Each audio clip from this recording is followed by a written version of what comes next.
Welcome, everyone. This is Dr. Fisher. Good afternoon and good morning, and thank you for joining us today. This is a listen-only call, which means that I am unable to hear you. So if you have any questions as we move along in our call, please see the box that you should have on the right side of your screen that would have popped up when you logged in. That box will allow you to send questions over to me instantly. And if I'm able to incorporate those into my talk at that moment, I'll be sure to address them then. Otherwise, I'll address all the questions at the end of today's call. If perhaps there's something that you would like to speak to me further about, I would be available immediately following today's webinar. So feel free to call my office at 586-323-3620. Again, that number is 586-323-3620. Finally, this call will be recorded and posted on the website within 48 hours, which is UnitedPsychologicalServices.com. Then 40 hours for your review in case you may have missed something as we move along. So let's get started. What we're going to talk about today is what is the benefit of doing neuropsychological evaluation on your adult TBI cases. And my objectives as we go through today is to cover the issue of cognitive deficits and how you prove that using neuropsychological evaluation, which is brain behavior evaluation, paper and pencil tests, and what are the test patterns we'd be looking for with mild traumatic brain injury. What is the interplay between cognitive and emotional changes? And that's a very big issue because there are a lot of emotional changes, especially for the adults. And that also becomes an issue that can't be disproven or argued as much as we would see with the cognitive deficits. Pre- and post-injury deficits, how do you rule out pre-existing conditions such as ADHD, mood, sleep disorders, and then I'll also be talking about sleep apnea. And then what about the diagnosis of dementia, mild cognitive decline, pre-dementia? We all know that when an adult has a head injury, depending upon their age, it definitely places them at risk for less than graceful aging. And we also know that it definitely places them at risk for dementia if their age is towards the latter stages of aging or the beginning aging process in the 50s and 60s and 70s. And then how about identifying the lifetime impact of the injury, current and probable future changes that the neuropsychologist is able to predict to the neuropsychological certainty. And then what about the road to regain pre-injury status? We're getting a lot of benefits of therapeutic intervention, cognitive training, and one of our goals, and again it depends upon the age of the adult, is to get them back to work because they need to go back to work for their own self-esteem. So here we go. So what I'm going to talk about is, first of all, I'm talking about the cognitive deficits associated with mild TBI. Now, the basic issue I'm going to be talking about is frontal and temporal deficits. And the reason is that whenever you have a traumatic brain injury, 9 times out of 10, the brain is a soft tissue that's going to hit those bony poles. And so you'll generally have, depending upon the impact, frontal and temporal issues. And so those are the major ones. You can have other issues. Again, it depends upon the type of impact, but more often than not, you're going to be focusing on the frontal and temporal areas of the brain. So in doing that and talking about cognitive deficits, we have to define the purpose of neuropsychological evaluation. And it's a scientific approach. And if it's done properly, it has stood the test of time. The scientific method of predicting and assessing brain function, patterns in the testing suggest problems in the brain that then are confirmed by radiological measures. And in this way, neuropsychologists act as the arm of the neurologist. Neuropsychologists, if the testing is done right, can really identify problems before they show up on a CT scan or a PET scan or an MRI, and especially the MRI and the CT scan, because we all know that to document white matter changes takes a long time. But the point is a neuropsychologist can see something in their testing, and if it's done properly and looking at patterns of the test data, it's not just a score, it's the pattern in the test data and the way the person is responding is so critical. And I have found in my 24 years plus experience that you can predict and anticipate, and then that's exactly what happens in the following cases. So when it's done right, it's a very, very powerful tool. So how are you going to document those cognitive changes? Well, the first thing is you're going to address the differences between the scores and the normative data. So you give the adult TBI patient a number of different tests, and they're going to attain certain scores. So you're going to compare their scores to the normative data. I'll talk about normative data in a moment. Then you're going to compare their performance across different test areas. So how do they do with tests involving the frontal processes? How do they do with tests involving memory, the temporal processes? What about visual spatial and the parietal processes? So you want to compare that, but then you also want to compare their performance within a specific test area. There are, for an adult, approximately 7 different memory tests that you can do, and 2 of them are full memory batteries. Actually, there's 3 full memory batteries, and then there's actually 4 more measures, 5 more measures of different memory tests, and they all do different things. So you may see an adult get a really good score on one measure, and then they may get a poor score on another measure, and that again is a pattern that you want to figure out why that's there. So if you don't do enough testing, you're not going to have that information.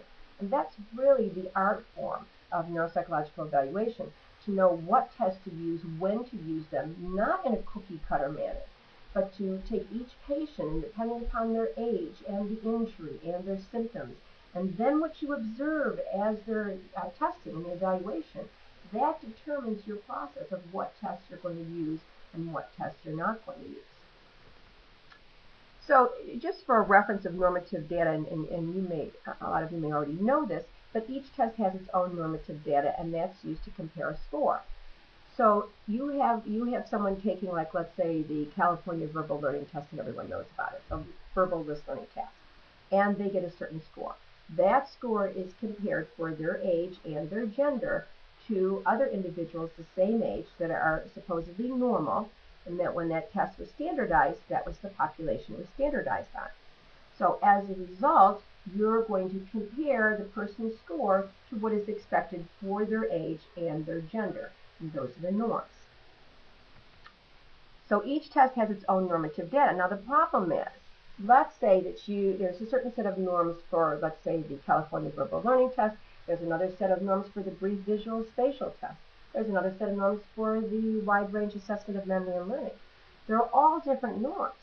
So you have to be careful when you're comparing scores across each of these different tests, because they're all normed on a different population, although it's, again, the same, it may be gender, but it's usually, again, normed on age.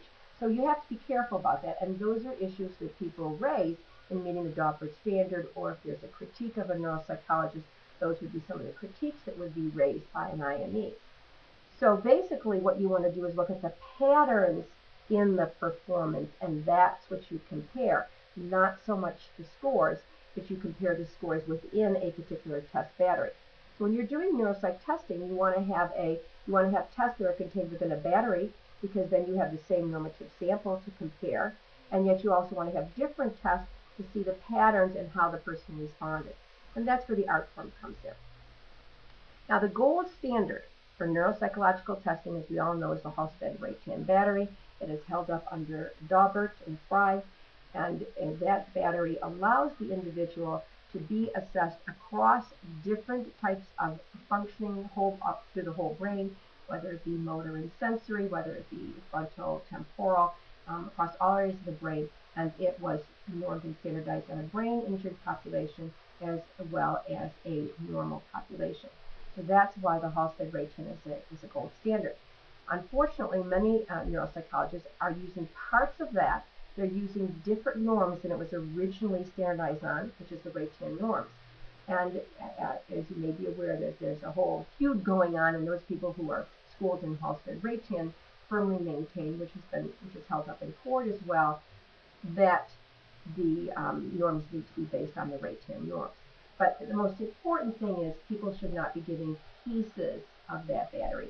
That battery is meant to be given as a whole, and that makes it the gold standard for neuropsychological testing. Now, another problem that emerges in documenting cognitive changes following a brain injury is the idea of average. And the idea of average is relative. In other words, if you use percentiles, average is the 25th percentile to the 75th percentile. Well, that means that we're talking about out of 100 people, we're saying that 50 people are average. So percentiles aren't the best thing to use because you can have somebody who's right at the 25th percentile that you're calling average when they're falling in the 25th percentile of the population. By the same token, you can say someone's average and they're falling in the 75th percentile. The other piece that's important to remember is that if you have somebody who's bright, then they come to the table with a lot of cognitive reserve. In other words, they arrive with a lot of brain power to begin with. So when they have a brain injury, they're going to be using all the parts of their brain to compensate for that injury. As a result, average scores for them may represent a deficit area.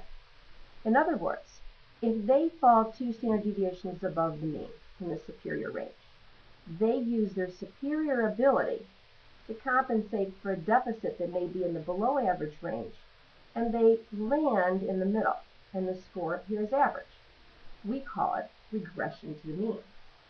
So average scores for a bright adult doesn't mean that they don't have an injury.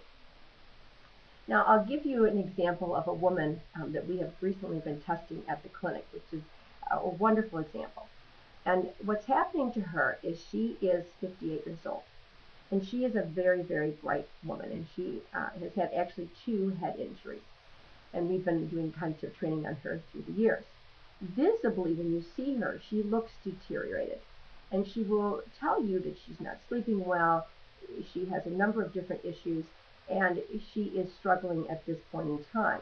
And no one can get to the bottom of why that's happening. When we test her, she goes home with a headache and falls asleep for hours. But when she's here, she puts so much energy into the test that her scores are excellent. So we're having a difficult time measuring what's going on because she's compensating and working so hard to compensate. And as a result, she can only participate in testing for a few hours at a time because she's putting all her energy into the testing. And in this regard, we're not really measuring the problem. We're measuring her effort, and we're measuring her compensation. And that's something that's very important to consider. And that's the reason why when we do memory testing, we will test an adult in the morning on certain measures. On another measure, we'll test them in the afternoon. We'll test them in the evening to catch sundowner syndrome. As the sun goes down, things get worse. So you always have to have all those variables in mind when you're doing neuropsychological testing. Now, the purpose of a validated battery is to be able to compare brain function using the same normative sample, and that's of course what the Halstead-Raytan does. So the purpose of the Halstead-Raytan being at the core of the neuropsychological assessment is that it allows you to compare both sides of the brain. It allows you to compare executive reasoning, motor and sensory, attention, memory, and to also track aphasia signs as well. And that becomes the gold standard. That's at the base of your neuropsych battery. Then you fan out and you test all the other areas of the brain, the frontal processes, the memory processes using all different measures, visuospatial, visual perceptual, and language for word retrieval, word finding, and then begin to build your case based on the patterns that you see. So the art form is to separate out, even more importantly, the frontal lobe issues and then also the emotional impact of the injury. And what happens is that when you truly understand the frontal lobe, you understand that you have to track the problems with the frontal lobe in terms of how the patterns that are appearing in the test results and the processes that you're watching with the adult responses that they're giving to you. And as a result of the frontal lobe being involved, there's an emotional impact of the injury that people find very hard to refute. And so when there's an IME and there's a neuropsychologist that goes up against another neuropsychologist and says, no, that you're wrong, the emotional area is one area that people have a really hard time disagreeing with. And so that becomes a very important part of your evaluation. And then, of course, there's the issue of separating out pre-existing conditions. So that's what makes United Psychological Services different. Now, there's an interplay between the cognitive and emotional changes that occur following a traumatic brain injury. So again, you have to track the frontal symptoms. What's the big issue of the frontal area of the brain? It occupies 40% of the brain, the largest area of the brain, and it's the area that allows the individual to adapt to changes in their environment and to deal with life's day-to-day challenges. And this is the area of the brain that 9 times out of 10 is always affected by a brain injury. Question why? Because it's the area of the brain that is so complex, it's so specialized, because it is the highest level function of your brain. So therefore, anything that happens in the brain, it is affected. This is also the area of the brain that's affected when you have metabolic things going on, when you have environmental issues going on, when you have issues involving oxygen going on. It's the frontal lobe that's going to be affected first, because that area of the brain is so specialized and therefore so vulnerable to any type of insult. Now, there is no specific test for frontal deficits. There is a new measure that came out by Edith Kaplan called the DKEFS, and we use that as well. And again, that's a battery, but again, there are issues within that battery as well. So I can't tell you enough, the issue is not the score. The issue is the test patterns, and that is very, very critical. And identifying the variable in each test, what it purports to measure, and what are the patterns that you're seeing. You really can't assume anything based on 1 or 2 tests. And that's why at United Psychological Services, we have a combination approach. We have a forensic report where we are basically meeting the gold standard and the Halstead-Raytan and the gold standard in terms of what's required in court. And then we have a treatment report where we really are isolating out the patterns that are present and what that individual needs for treatment, where we're doing the additional testing. Now, to understand the frontal processes, there are 3 functional systems: supervisory, communication, and output. So basically, you have a system that manages emotional functioning, determining what's relevant, what's not relevant, empathy, the ability to put yourself in someone else's shoes, emotions, develop goals and values. And this is one of the issues that's emerging in the field, that when there's a brain injury, there's a loss of a sense of self. And so we do a full psychological evaluation to track that. There's a loss of a sense of self any time that you involve the frontal processes and also the temporal processes. And again, it's the communication system. It specializes in receiving information, compartmentalizing it, prioritizing it, and then of course it's your output. It's your area where you act, you make decisions, and you problem solve. Now, one of the things that happens when you involve the frontal area of the brain, you're going to have an emotional, angry patient. And it's very interesting because we have a lot of brain injury patients at our clinic, and a lot of them overreact. They misperceive events. They get angry very easily, and then they react in their anger. And then they get stuck in their anger, and it's very hard to unstick them. So anyone dealing with TBI patients as adults understands what I'm talking about when you're dealing with that emotional anger that oftentimes doesn't make any sense because it's brain-driven. It's brain-driven. The right frontal processes form the cornerstone of self-regulation. It's the guidance system for behavior. My best example was a young man who had an abscess in his right frontal brain, and by the time they caught it, that right frontal area was just about gone. This young man, who had been waiting to get married, and for the girl he had engaged to, she had a baby, proceeded to decide he didn't want to get married. When she had the baby, rather than taking care of the baby, he wanted to go out in teepee houses with toilet paper. He wanted to play video games all day long, and he had absolutely no goals. And it was a total different personality than what he had been. And so it's a very good example of how you may have excellent scores on testing, on the cognitive testing, but you may still have an injury from an accident because it hit the right frontal area of the brain. And that person has lost their sense of self. They've lost their values and their goals. I had another woman who had an aneurysm in the right frontal area, and I asked her, if there were any complaints that she had or issues that she was struggling with. And she said, I don't have any problems, they have the problems. Now, this woman had left her husband of 30 years. She had left her 2 daughters who had children, and one of them was pregnant. And she had run off with a childhood sweetheart that she had met over the internet. but she didn't have any problems. They all had problems. So it's very important to understand that your cognitive scores may be okay, and you may have an injury because it's hit that right frontal area of the brain. And then you have behavior that is so hedonistic and not rule-governed that that person cannot work. That if they walked into an office setting, they would so disrupt that office setting that it would be unconscionable for the other employees. And that's your injury. So when you decide upon which test to use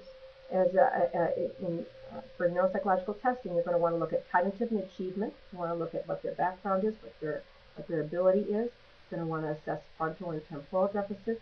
You're going to do a full psychological evaluation, which includes the forensic MMPI to meet the gold standard, but also the Milan, which is a really good clinical inventory. You may want to repeat measures that have been done in the past for item analysis for prior testing. You're going to do a neuropsychological battery, and then you're going to address attention, language, and visual perception. So you can't make assumptions in the brain, about the brain, in my opinion, unless you've done a neuropsychological test battery, a full battery. It's very important to understand educational tests do not replace neuropsychological evaluation. You have to be tracking frontal temporal deficits. You have to be comparing the individual to a normative sample using brain-impaired subjects, and that's your neuropsychological test battery, such as the Halstead Raytan. And you have to make sure there's one or more tests, because one test isn't going to tell you exactly what's going on. So how do we rule out pre- and post-injury deficits and pre-existing conditions? Let's talk about that.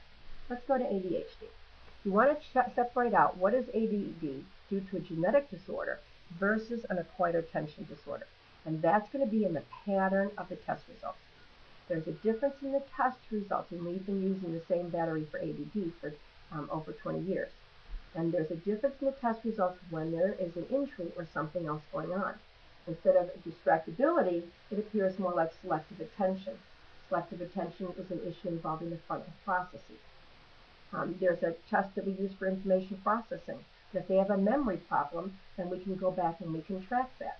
And that particular test, one of them, is called the PACE-AT, which has been researched at the universities for concussion. You want to separate out, is it slow speed when they're on speeded tests for these attention tests, or are they getting stuck as a perseveration? Do they have spatial problems and drawings are part of our testing, or is it an integration problem in the way they're breaking it down? Do they have a sustained attention problem that we would see on the testing, or are they getting confused? And so we have a specific battery that we use on a regular basis to address attention deficit disorder for genetic, and then we can separate out, based on the pattern of the test results and their individual's responses, as well as the scores, we can separate out a acquired attention disorder from the brain injury. Let's take depression. You can separate that out from a full psychological evaluation. And again, I repeat, a full psychological evaluation using projective measures and the personality assessment. So does the individual have lifelong thoughts of depression that's always been there, or are they that deepened, brain-driven emotions? Is it a stable pattern where they always expect everything to go wrong, or do they have intense emotions of it's not going to work and this is it, it's over? Can they shift from the depression, or are they stuck? Again, is it brain-driven? Is it related to the event, or is it unpredictable? That'll tell you about it being brain-driven. Is it a personality disorder that you can track in the family system because depression is genetic? Or is it due to their emotional ability and their up and down? Does the antidepressant medication work? Generally speaking, it does not work when it is a brain-driven depression. The regular antidepressant medications do not work when it is a brain-driven depression.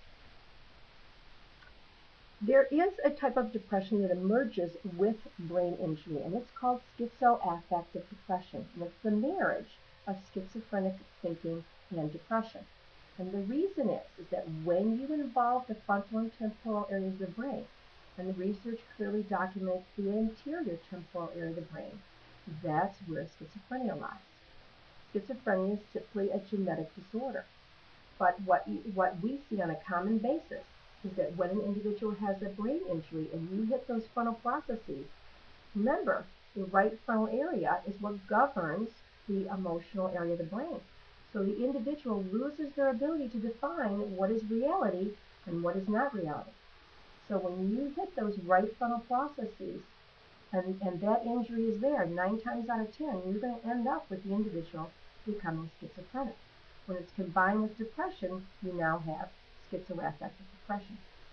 And these individuals are very unforgiving. They're stuck, and the goal is distance. You have a lot of brain injury patients that come in, and they don't bathe. Why don't they bathe? Because they do not want us anywhere near them. They're very fragile, and they're very paranoid. They don't trust you. They ask you all these questions. I have this one lady where she's been fired from 3 attorneys because she asks them all these questions. And the attorneys are like, well, I don't really need this from my client, of all people. And then we would label them as irritable and malcontent. I mean, nothing pleases them. It's that deep depression that's combined with that fragileness. They can't be around people. With just pure paranoid schizophrenia, you have them very suspicious. They're determined to appear in the best light, and that's also the example of the woman that I told you about, who was working so hard to do well, and then she became sick at the end of the testing, and all we're measuring is her compensation. They're untrusting of everyone, and they continually misinterpret what you say, and they see the world as against them. Then they start having problems with all their doctors. Sleep apnea. Sleep apnea affects the memory area of the brain for adults. For children, it affects the frontal area of the brain. You have to separate out if this is a problem that's been going on since they've been small, which would be a condition called upper airway resistance syndrome. Basically, you know that there's loud snoring, gasping episodes, and the type of pattern that you'll see with sleep apnea is that it will, with adults, it's going to hit the memory more than the frontal lobe, and in that way you can separate out a traumatic brain injury from the sleep apnea on testing. You can also separate that out, by the way, with history too, in terms of their functioning. And with one individual, because she did have that, I had to go back and document the evaluation that she was receiving through work. And so with that particular person, she had all of her work documentation. So we were able to separate out a sleep apnea, and she also had a tumor as well that happened to be in the temporal lobe. We were able to separate out those issues through time using her evaluations that she had received from work, and then document the decline as well. So again, there's all different ways to do this as long as you know what you're looking for. So the emotional deficits related to traumatic brain injury, the universal complaint is of pain. It changes their sleep and personality, and then because they're in pain, they approach life very differently. Depression emerges from the continual impact of pain. You have insomnia, they can't sleep, migraine headaches. We have a man who's just screaming. He says he's in pain all the time, and it really changes their personality and makes them more difficult to deal with for the family as well as for themselves. We all know that there's an emotional ability to sleep deprivation. The new research is that as a result of sleep deprivation, you literally have changes in your brain and the metabolic and immune system as well. The last big issue involving pre-existing conditions and then also conditions that happen after the injury is PTSD. You can have PTSD as a pre-existing condition. More often than not, you'll have trauma associated, however, with the injury. And you can separate that out because they'll be having repetitive nightmares where they'll be reliving the accident. Anytime that they're in the car, they may have issues as well. And again, those are things that you want to separate out on the evaluation, both in terms of cognitive, but more in terms of the emotional and the way they relate to their family. With the TBI, again, we've talked about the anger, looking at the specific site of injury to the brain, and the fact that their life has changed in a matter of seconds. And these individuals are very distraught because in a matter of seconds their whole life is different and people don't seem to understand. Even if they do understand, they think they don't understand. Diagnosis of dementia, mild cognitive decline. I'm going to move around a little faster now because of our time, but basically you know that mild cognitive injury or decline is a precursor to Alzheimer's disease. We also have documentation, of course, that anyone who has a brain injury, as I said before, is at risk for Alzheimer's. Now we know the markers of cognitive decline. There's an increase in brain inflammatory issues that I've listed here, oxidative stress-free radical production, and also an increased CFS cortisol levels, all of those issues. And those same issues, particularly the brain inflammatory and the increased oxidative stress-free radical production, have been seen with a traumatic brain injury and documented over time. So mild cognitive decline is a precursor form of dementia, and again, all of these issues certainly make the individual who has a TBI at risk for Alzheimer's or for mild cognitive decline. And so, depending upon the age and what we're getting in our test results, we always include a dementia assessment that is a more complete dementia assessment that can be repeated over time. Typically seen thinking problems with Alzheimer's, of course, is memory. They don't recall conversations. They're lost in familiar places. And so you want to separate out, what is someone who is slated for Alzheimer's, again, as a pre-existing condition, from that due to the traumatic brain injury.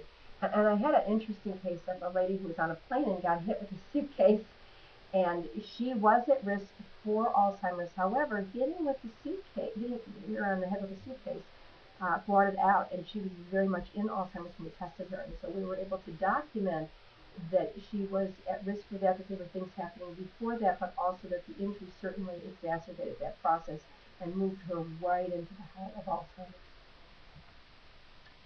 So again, identifying the a lifetime impact of the injury, current and probable future changes, those are issues that we're able to do with the full neuropsychological assessment, particularly looking at the emotional variables as well as what happens to the individual.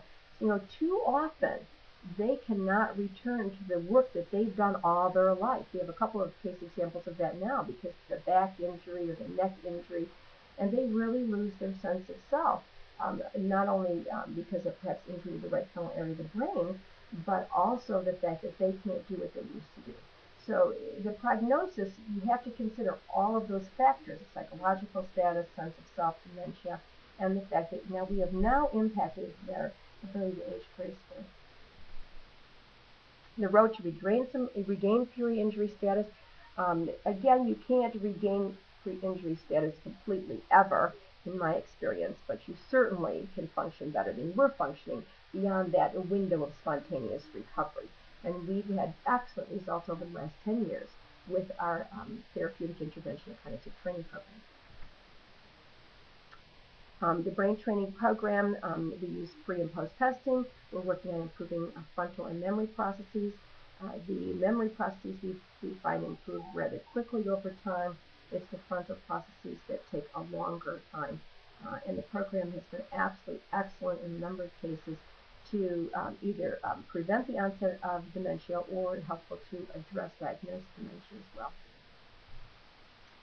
These are a few case examples that I'll go over rather quickly, but generally speaking, this was someone who had an injury in August of 2005, 38 years old.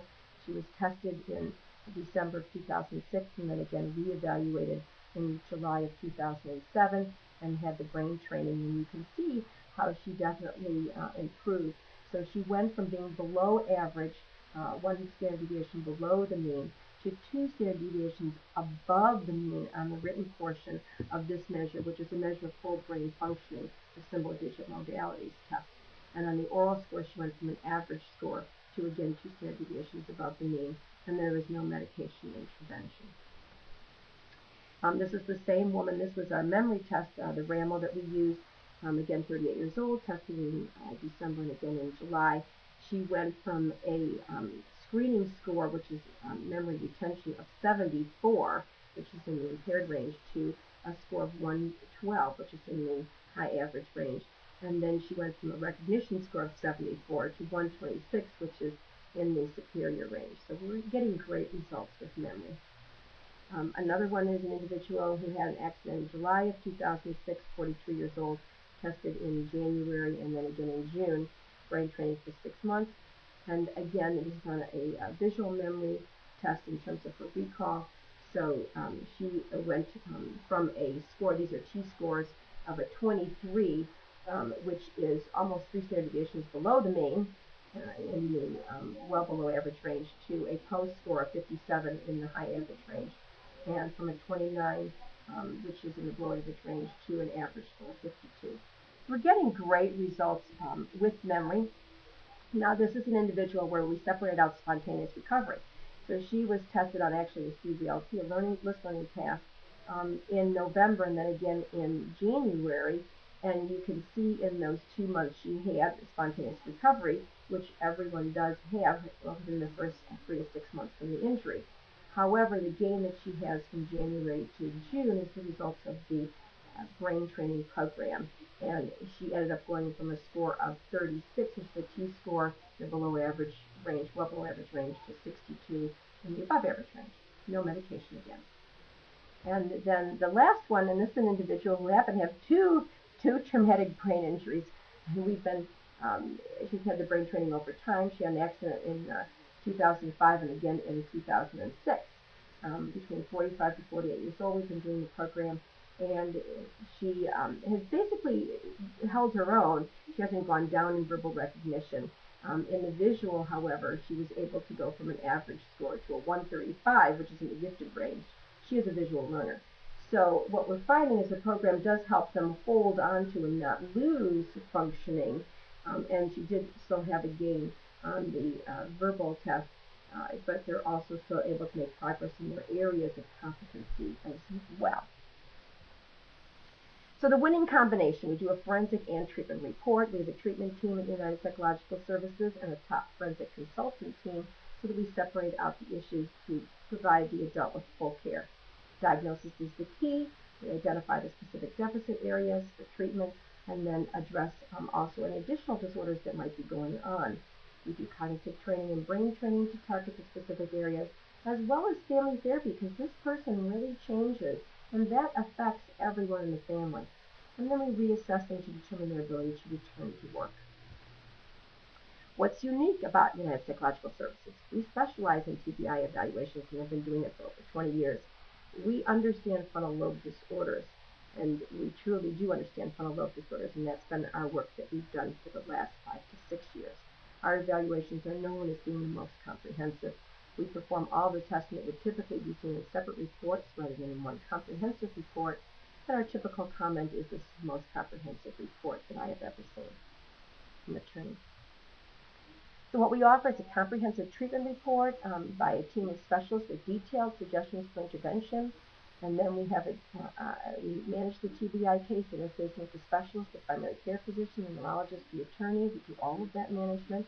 We develop a specific cognitive therapy and brain training program. We implement it in the home or at our facility, depending on where the individual lives. Our treatment team staff, I am the director, and my assistant is Nicole. We have a neuropsychologist and also forensic neuropsychologist, and consulting forensic neuropsychologist, consulting neurologist, a brain trainer, speech and language pathologist, and school psychologist as well. We also segue with known individuals in the field: an educational specialist, pediatric neurologist, vocational economist, life care planner, biomechanical specialist, PET scan expert, MRI expert, and EEG expert. Individuals who are the top in their field across the country and have been doing brain injury for many, many years. Adult TBI. It takes seconds for an event to occur that changes the very fabric of the adult's life. Nothing is the same. The marriage suffers, the children suffer, the brain injured patient feels guilty, angry, frustrated, misunderstood, and alone. The worst mistake we can make is to misdiagnose or to not diagnose. There's no time out. Struggles continue. Everyone suffers. We feel that we can help at United Psychological Services, and that's been the experience that we've had. So United Psychological Services, we're a multidisciplinary clinic committed to providing testing, diagnosis, and support for individuals dealing with a number of psychological and neuropsychological disorders, emotional as well as brain-based, all in one location. And that concludes us. I've got 5 minutes left for questions. If anyone has them, I can take those at this time.